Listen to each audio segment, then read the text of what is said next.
Ahojte, viete, kto si ako prvý nechal patentovať motorový voz na svete? Bol to Karl Benz z roku 1886.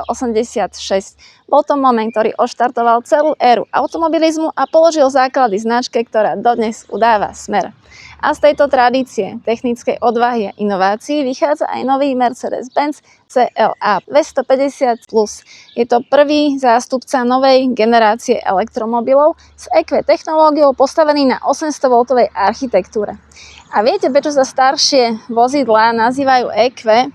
Bola to skrátka pre Electric Intelligence. Elektrické autá síce EQ testy nepíšu, ale EQT zvládli vozidlá Mercedesu na jednotku. A Mercedes svoje elektrické vozidlá novej generácie nazýva tradičnými modelovými názvami s dodatkom, že sú vybavené EQ technológiou. Tento model je doslova šperkom na kolesách, silueta je natiahnutá, línie sú čisté a aerodynamika tu nie je iba technický parameter, ale je to jeden z kľúčových faktorov, prečo má auto tak výbornú spotrebu. Predná maska vás ihneď zaujme výrazným svetelným podpisom s adaptívnymi svetlometmi Multibeam LED.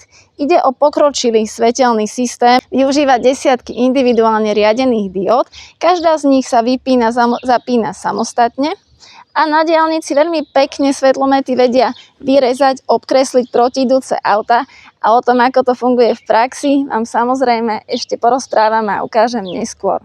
A na prednej maske chladiča nájdeme celú nočnú oblohu s jednou jasne žiariacou hviezdou. A keďže hviezd nie je nikdy dosť, tak ich nájdeme na viacerých miestach. Na aute sú to také malé dizajnové prekvapenia. Auto stojí na 18-palcových diskoch kolies, obutých do pneumatik značky Goodyear. A je skvelé, že auto je vybavené funkciou Keyless Go. Vy len prídete s kľúčom k autu sa odomkne, kľúčky vysunú, nasadnete do auta, zaradíte si rýchlosť, môžete ísť a keď ukončíte jazdu, zaradíte si P, vyjdete z auta, auto sa zamkne, kľúčky zasunú, praktickosť level 100. A je tu taký malý detail, ktorý vám ukážem. Vy keď otvoríte dvere, tak sklo sa zasunie pomerne nízko. Má to viacero technických funkcií, ale mne sa veľmi páči jedna praktická rodičovská a to, že keď deti vychádzajú von z auta, tak sa nechytia za hornú časť skla, ale intuitívne za pevnú časť dverí. Oceňujem to úplne od prvého nasadnutia.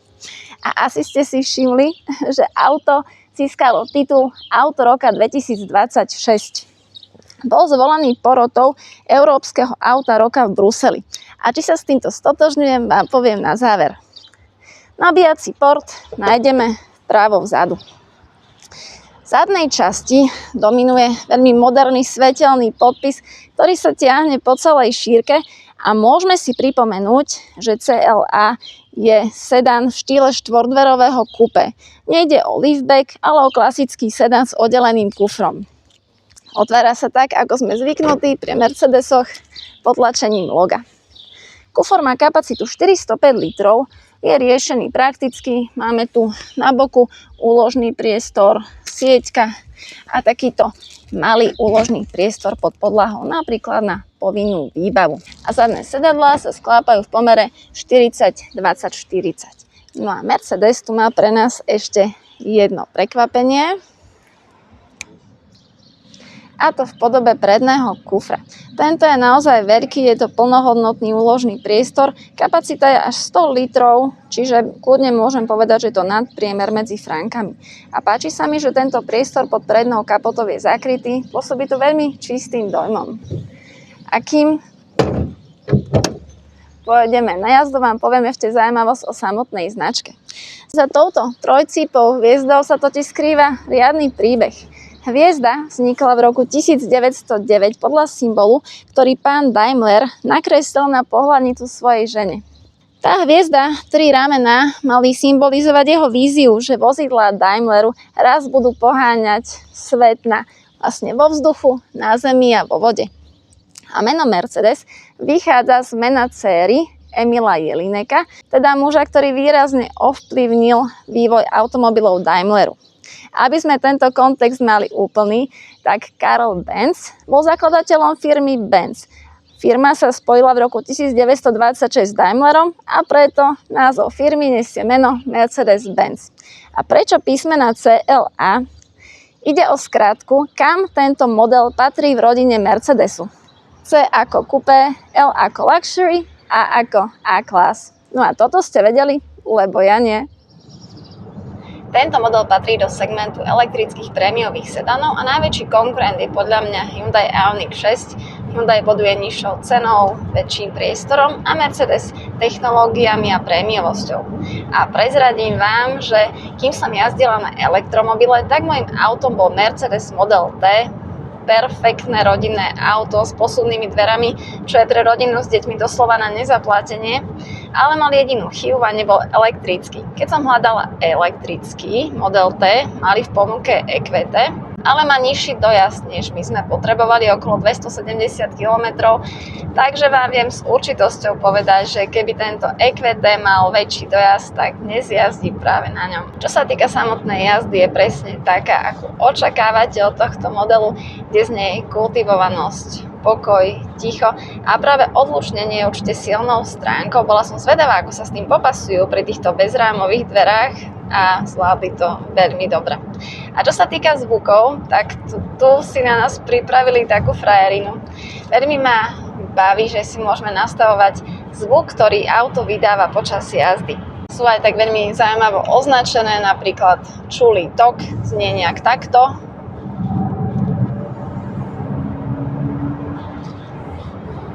Alebo tu máme burácajúce pulzovanie. Troška mi to pripomína Star Wars. Potom tu máme pokojný Vánok. Počúvajte. Taká príjemná hudba. Počujete tam aj štebot vtákov.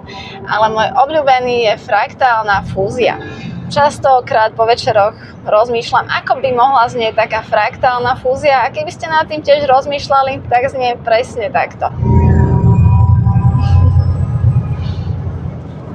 Poďme sa pozrieť na podvozok, ten je tu naladený vyvážene, nie je domeká, má skôr taký športovejší nádych, ale nerovnosti také tie bežné zvláda veľmi slušne. Poďme sa pozrieť na jazdné režimy, máme tu 3 štandardné plus individuálny a ovládajú sa tlačidlom na stredovej konzole a k ním sa ešte dostanem za chvíľku. Potom rekuperácia, ovládame ju padlami pod volantom, ako sme zvyknutí pri niektorých elektromobiloch, ale tak neštandardne voličom smeru jazdy. Vlastne posunutím k sebe, potlačením k sebe, od seba nastavujeme a má rôzne stupne od veľmi jemnej rekuperácie, plachtenia až po veľmi silnú rekuperáciu, ktorá ide pri spomalení až do úplného zastavenia. A poďme teraz na moju obľúbenú časť, a to je nočná jazda. A tu, keby som mohla tak skrátke opísať, tak pri tomto osvetlení sa noc mení na deň. Naozaj zvládli to do dokonalosti.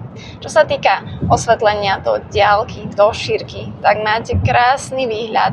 Tón farby je skôr dojasná a čo sa týka adaptívnej funkcie osvetlenia, tak toto naozaj je na jedničku. Je tu technológia Multi-Beam LED, ktorú by sme mohli prirovnať k Matrixom, ktoré sú veľmi dobre nastavené. V podstate autá, ktoré idú oproti nám, sú krásne vykreslené. Aj keď prejdú okolo, tak stále máme veľmi dobrý výhľad, prehľad o celej vozovke a situácii okolo nás. Čo sa týka ambientného osvetlenia, tak to sa odráža do bočných skiel, ale v podstate je to nad úrovňou spätných zrkadiel, čiže nám to vôbec neprekáža, neruší to. Takže nočné osvetlenie dávam 100%. A poďme teraz na cenovku. Koľko si tak Mercedes pýta takto výbavovať technologicky nadúpané auto? Máme tu na výber 4 varianty CLA. CLA 200, ktoré si viete kúpiť od 49 200 eur a má LFP batériu s využiteľnou kapacitou 58 kWh. Potom CLA 250, CLA 250 Plus a CLA 350 Formatic.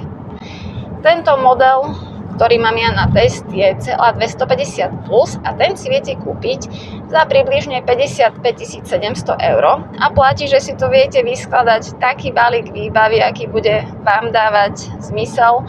A môj testovaný model je nakonfigurovaný veľmi slušne, som si istá, že uspokojí aj mimoriadne náročných zákazníkov a viete si ho kúpiť, tento konkrétny model, niečo pod 74 200 eur.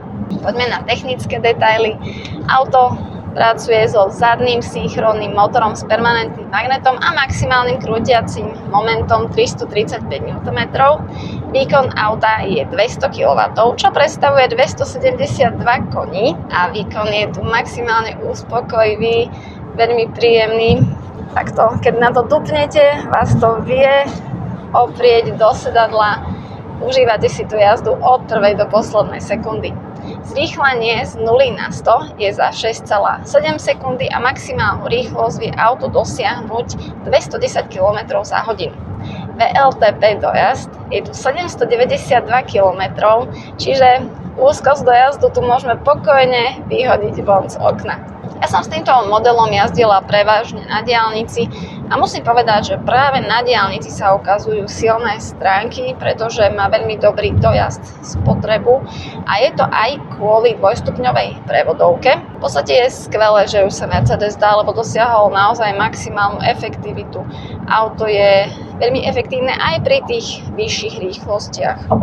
Keď máte režim šport a šliapnete tak autu poriadne na krk, dupnete na to, tak auto zrýchluje a pri rýchlosti približne 105 km za hodinu cítite to jemné preradenie. Je to taký jemný prechod. Vôbec sa to nedá prirovnať ku preradeniu, ktoré poznáte zo spaľovacích aut. Je to také ako keby jemné prehupnutie. A keď spomaľujete, tak tento jemný prechod cítite približne pri rýchlosti 85 km za hodinu. Pri režime komfort tiež cítite tento jemný prechod, to preradenie, ale iba sa na to veľmi sústredíte a pri režime Eco to necítite ani keby ste sa 100% sústredili. A spotreby vám samozrejme prezradím na záver, ale môžem vám povedať, že si myslím, že čo sa týka spotreby na diaľnici, tak toto auto je doslova kráľ. A poďme na záruku. Mercedes poskytuje 2 roky bez limitu najazdených kilometrov plus pridáva ďalšie 2 roky alebo do najazdenia 120 000 kilometrov.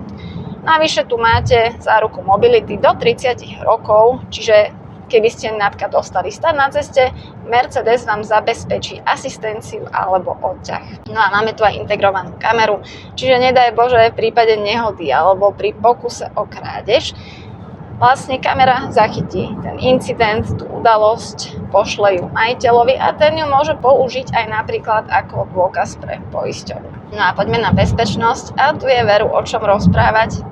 Tento model sa stal totiž najbezpečnejším autom testovaným v roku 2025.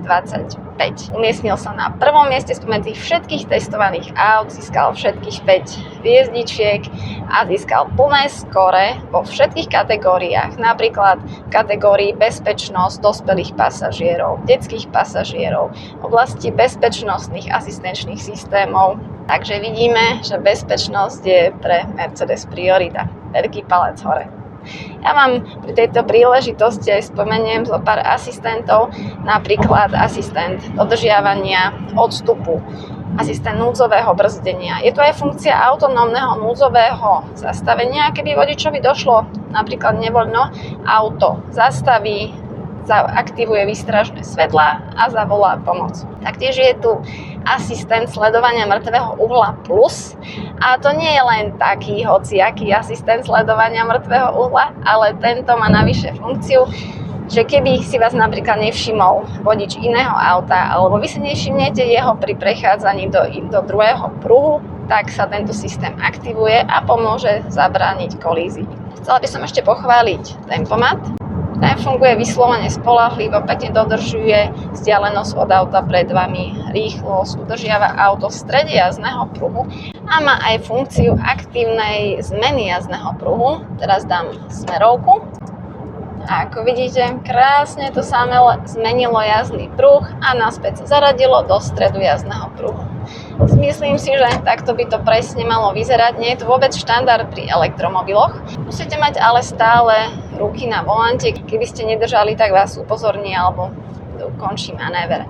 A teraz mám momentálne nastavené v navigácii ako cieľ nabíjaciu stanicu, tak sa automaticky dá po predohrev batérie. Ešte vám ukážem parkovacieho asistenta, pretože s touto kamerou je zaparkovať hračka, ale keby sa vám nechcelo, tak auto vám s tým rado pomôže. Viete si aj vybrať, či zaparkujete predkom alebo tam zacúvate a už to necháme na neho. Využívam to každý deň, dá sa na to pekne spoľahnúť.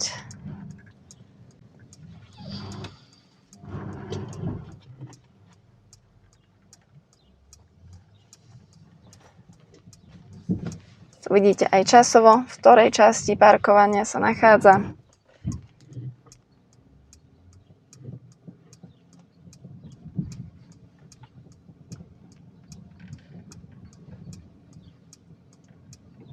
A keď nasadnete, pomôže vám aj vyparkovať.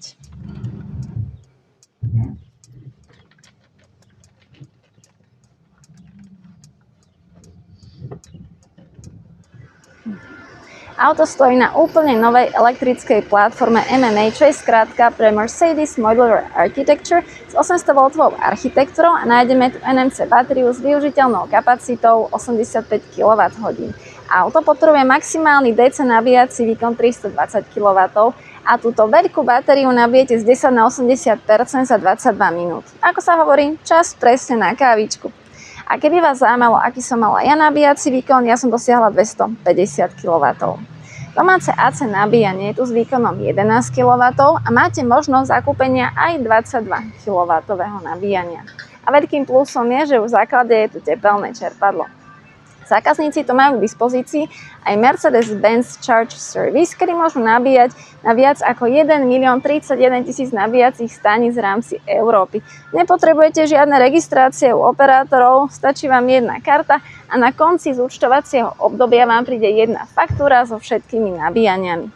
A Mercedes tu má ešte jednu takú novinku a to možnosť rezervácie konkrétneho nabíjacieho stojanu v rámci ich siete Mercedes-Benz. Najbližší takýto hub je v rakúskom outlete Pandorf a funguje to tak, že vy si to navigácie dáte ako cieľ nabíjaciu stanicu a 15 minút pred príchodom auto automaticky rezervuje konkrétny nabíjací stojan. Praktické, nie? Interiér pôsobí, ako by stali technológie a dizajn spoločné rande a výsledkom je dokonalá digitálna estetika. Všade, kde sa dotýkame, sú mäkčené materiály, veľmi príjemné na dotyk na astolpiku, na strope, vo dverách, na stredovej konzole a v mojej konfigurácii máme stredovú konzolu potiahnutú takýmto kovovým materiálom. Na stadlách máme imitáciu kože s mikrovláknom a máme tu aj takúto vychytávku na cesty. Stadlá sú pohodlné, elektricky nastaviteľné a nastavenie je na takom neštandardnom mieste, a to vo dverách. Stadlá sú ináč vyhrievané, nie sú odvetrávané, ale páči sa mi, že majú pamäťovú funkciu. V tejto mojej konfigurácii je to naozaj nafulované výbavou, je vidno, že nad tým niekto naozaj rozmýšľal, ako spraviť pre cestujúcich tú jazdu čo najpríjemnejšiu. A chcela by som upriamiť svetielko reflektora na túto veľkú panoramatickú strechu. Má špeciálnu povrchovú úpravu, ktorá zvyšuje ochranu pred teplom a intenzívnym slnečným žiarením. V praxi to znamená, že si môžete aj v lete užívať jazdu bez nutnosti mať roletky a bez prehrievania kabíny. Máme sa pozrieť na úložné priestory. Máme vo dverách, sem by ste dali kľudne 2 plastové fľaše. Máme takýto šikovný priestor v stredovej konzole aj s organizérom. Máme tu držiaky na poháre, bezdrôtovú nabíjačku na telefón, výduchy klimatizácie. A konzola je dvojpodlažná, takže tu máme aj veľmi praktický úložný priestor s takouto gumičkou.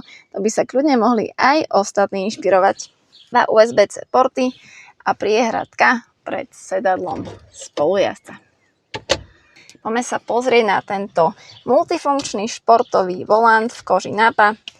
Veľmi dobre sa drží. Naľavo ovládame rovky a svetlá tu ovládame na spodnej časti palubovky. Napravo volič smeru jazdy, už aj so spomínanou rekuperáciou. Naľavo ovládame tempomat, napravo audio. V podstate taká evolúcia k ktorá tu je dosť vidno, je, že palubná doska je tvorená z displejov. V podstate aj spolucestujúci má vlastnú 14-palcovú obrazovku, tá je za príplatok. Keď ju nemáte, namiesto nej takáto nočná obloha posiata hviezdami a podľa mňa je to veľmi pekný ozdobný prvok. A pred vodičom tu máme 10,25-palcový digitálny prístrojový panel, ten vám poskytuje užitočné informácie. Vidíte dojazd percenta v kilometroch spotrebu a počas jazdy je veľmi užitočný aj head-up display.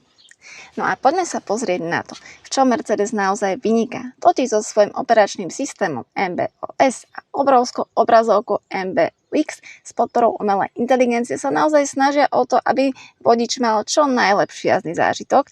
A tak vám teraz ukážem tento 14-palcový infotainment display. A samozrejme ideme rovno na navigáciu. Ja najskôr by som si dala Prahu, ale to by ma auto vysmialo, že tam by nepotrebovalo ani nabíjať, takže by som na to nemohla ukázať, tak som si dala Paríž. Vyhľadalo mi to 3 nabíjacie zastávky a krásne vidíme aj detaily nabíjacích zastávok. Takže prvá zastávka by bola na Ionity Baronne. Vidíme s koľkými percentami by sme tam prišli.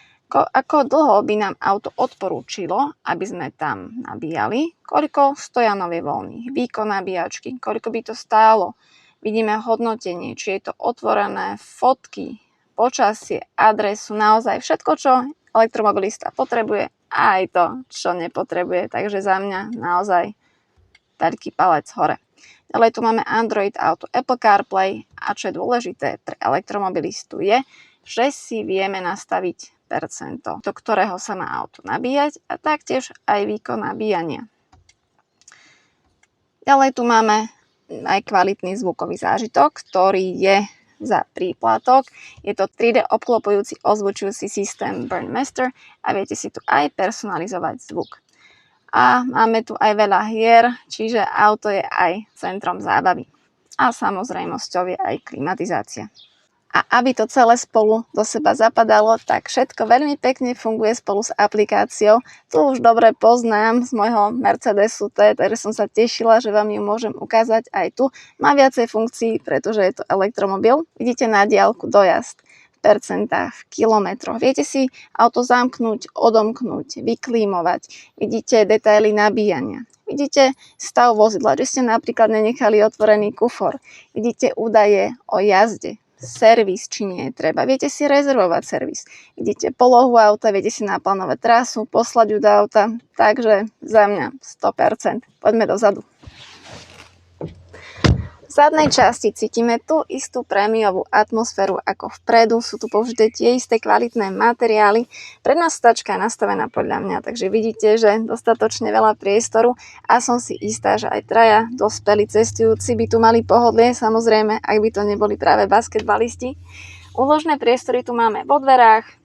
Zadné sklá sú tónované, čo prispieva k súkromiu pre zadných pasažierov. Máme tu takúto sieťku na zadnej strane predných sedadiel, keď niekomu predo mnou sa to už podarilo aj roztrhnúť. USB-C porty, výduchy klimatizácie a takúto šikovnú lakťovú opierku s držiakmi na poháre aj na tablet. Tento priestor nie je prechodný. Cez týždeň som tu vozila moje 3 deti. Najstaršie bolo v podsedáku vpredu, 2 mladšie vzadu.